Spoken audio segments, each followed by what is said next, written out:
What's up, you guys? So I've got a cool little board here that we're going to get into. But I was recently getting back to some people in the community, talking to people about, high ticket sales as I do. I'm working with people that are coming from all different backgrounds, and everyone's situation is so unique. And so I've been thinking a lot about, let me shrink myself, this topic of how to bridge the gap between your current job and the job you want. So you can get hired and leave the job you don't like and make the money you want. And I'm really trying to boil it down to math, because my brain likes math. My brain doesn't like all these unknown variables that exist, luck. Like, my brain likes math and science. And so that's what the point of this video is.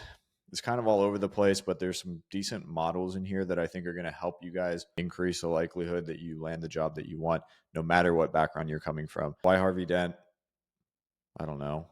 Old job, new job made sense in my head. You might be wondering, if you see this chart, you're seeing a lot of pyramids, right? High ticket sales is not an MLM. We are focusing on throughput, and by improving the throughput, breaking down different components of this funnel, and then increasing odds through effort, awareness, and other X factors, we are taking a math-based approach that nobody else is taking. That's exactly how we get people into the jobs that they want, where other people might be more qualified or might do certain things better. We're using math, you guys. Right? My brain likes math. If you don't know me, this is the first time you ever see me, welcome. I've been running this business, the community that I run, working with people to get sales jobs, since August 2022. We're somewhat at least halfway decent at doing what we do. We have no bad reviews anywhere. By me saying this, we're probably going to get some, but using this a little bit lately, because name one other person who's been doing this for that long. And all these people, I don't know, all these people, by the way, I'm talking about the 10K per month guaranteed placement, that, all the crazy shit that people advertise.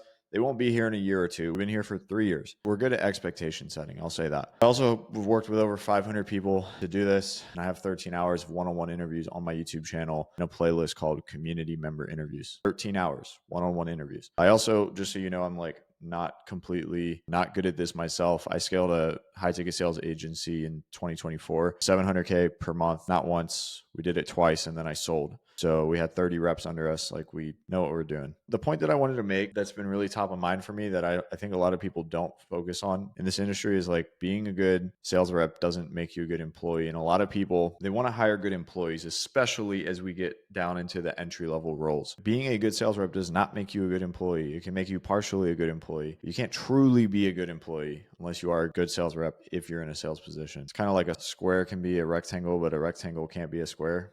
You know what I mean? Another representation of this, just different shapes. We like shapes. All these things are very important to sales reps. Having run a sales agency, compliance, really important. Consistency and tracking and end-of-day reports, all that stuff, really important. Process improvement, really important.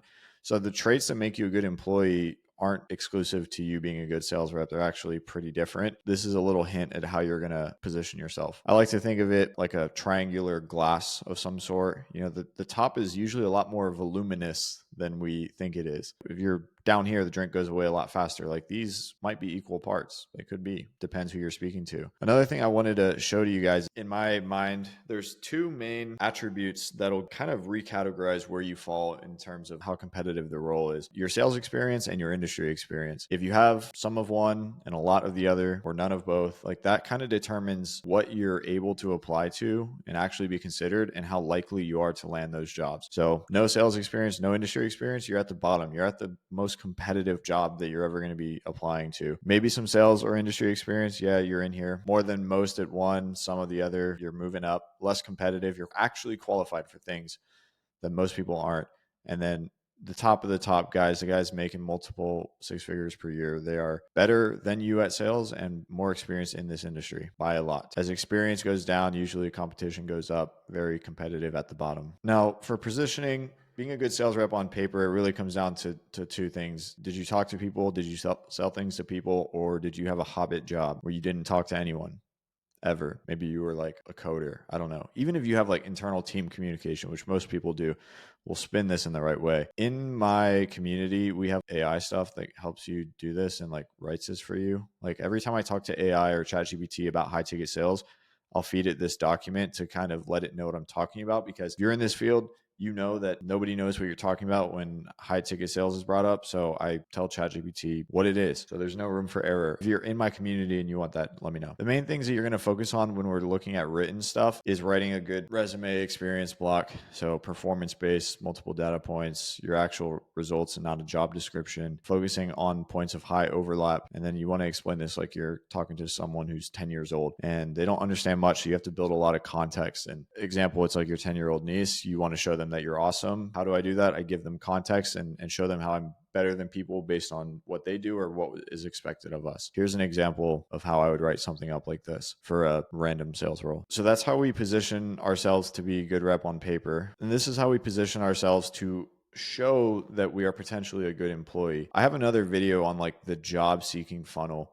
Again, breaking this down into somewhat of a mathematic equation. More goes in the top, more goes through the middle, more comes out the bottom. That's how funnels work. If we put the application and job seeking stuff in chronological order, you can see here that these steps, let's call them timing, quality, preparedness, interview, and what you do post interview, you could almost infer that the way that you do these things might represent you as a good or bad employee, regardless of your sales experience. Pair the two together and you're a weapon. And the bar in this industry, so low.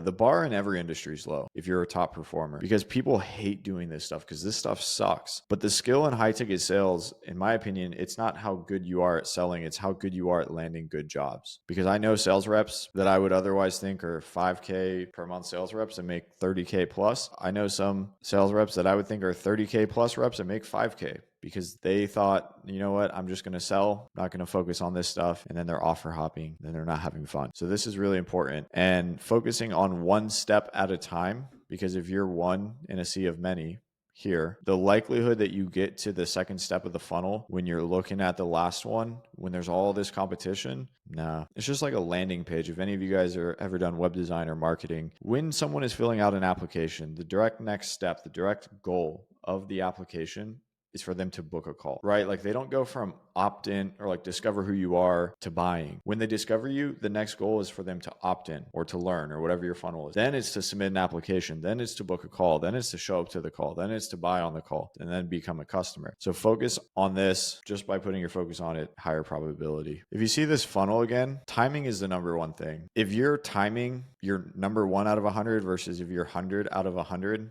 imagine the difference. Like, I mean, the top 20% are going to get the most consideration because they're just front and center. Like they posted this job because they have a need and it's probably pretty painful. Like they're not going to just sit, let 100 applications come in and then start looking unless it's like some massive opportunity. Timing, though seemingly not as important, like in the grand scheme of things, you're like, oh, I need sales experience. Like, no, timing is the most important thing in this funnel. Being one of the first applicants across many application processes increases the likelihood of your success so much, like so much. Now, how do we do that? I mean, that's the hard part, right? These jobs aren't on LinkedIn. They're not on Indeed. Some are. They're usually not good. They might be insurance, might actually be an MLM. You could do it through our community. People join our community not for sales training. You could go on YouTube and find 10x better sales training than I'd ever give you. People join our community for proximity to jobs, proximity to other people. The way that you land the best jobs are not through cold applications. It's through introductions. It's through people you know. It's through being thought of. So if you can grow the number of people that you know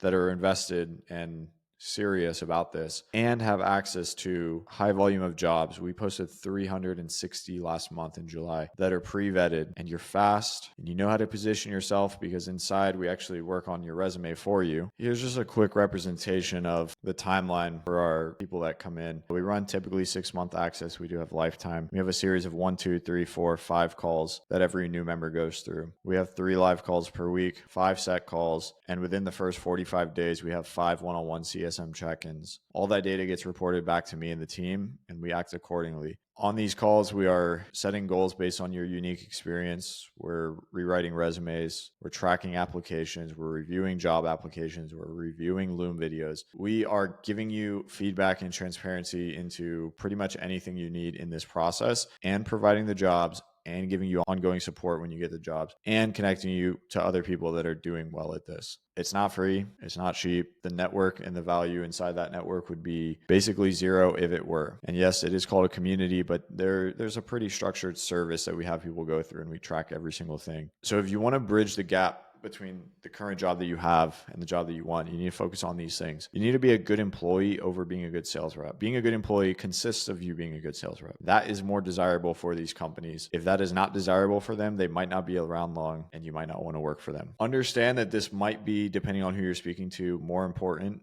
you being a good employee, than you being a good sales rep. They might feel so confident in their ability to train a good employee on being a good sales rep that they are looking for someone who has a little bit less experience. I've seen that a lot, actually. Now, when it comes to like just being a good sales rep, that's pretty easy. Like, you either have sales experience or not. And with our AI stuff that we have in the group, we can rewrite a resume to look good on paper, regardless if you have sales experience. We can make it transferable to high ticket. But being a good employee, you have to nail the application funnel. Like, you really have to nail it. With timing being at the top of the funnel, there is an emphasis on how fast you apply to these jobs. And being fast applying to these jobs is not, it's just not as easy as you might hope it is. You need to know the right people that can vet these offers, people that can post these offers, people that can give you feedback on these offers, people that might know people that work at these offers. I was saying this in a live call. Like, I hate the fact that this is so network dependent, but that's just the reality of it. If you're not following all these people on social media where they drive most of their traffic, where they get the most attention, you're not going to see these jobs, right? Like, some are on LinkedIn, some are on Indeed, some are on Instagram, some are on Facebook, some are on X, some are on YouTube. And these people are busy, right? They're running cash flowing businesses, not businesses that raised millions and millions of dollars most times. So the time for them to go through 10,000 free applicants that are from who knows what country,